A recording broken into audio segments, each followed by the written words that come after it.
like to state that this is, hold on, yeah, this is not reflective of myself or my business. All right, go ahead. Good afternoon, Bobby. How are you? Great, Dan. How are you? I am well, thank you. Would you mind if I ask you a few questions about the Jim Crow era? Okay, sure.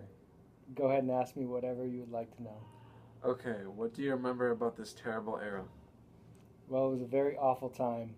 Whites ruled all parts of the government. I was lucky that I was born white, so I wasn't as much involved with all the hate that the African Americans dealt with. Wow, it sounds like such a sad time. Do you have any key memories from visiting any highly populated African American places that stick out in your mind? Yes, actually. One summer, I was in the city of Washington in a big building, and I saw something that had me mind blown. What was it? Do you mind sharing this experience?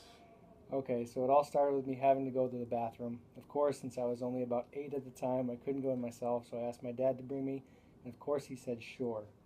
When I got to the restroom area, I saw a big sign and it said whites only.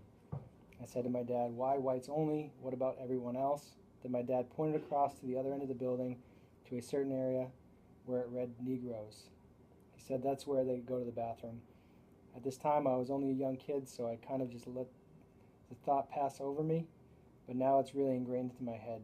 Knowing that whites and blacks weren't allowed to go to the bathroom in the same area, believe it or not, blacks and whites were separated from many things, such as parks, grocery stores, restaurants, schools, whatever you could think of. Whites had their own building or place for that given thing, and blacks had theirs. Wow, it is amazing that the United States government wanted to separate everyone like that. Thank God Martin Luther King Jr. Did all the good deeds he did trying to help. Martin Luther King Jr. was a true American hero. Nice line. It's true.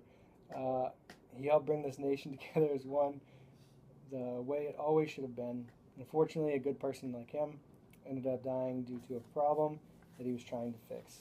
It is sure crazy that a series of events happened in this history that went along with our nation. Thank you for taking the time to think about this awful era known as the Jim Crow era. Thank you, Bobby. You're welcome.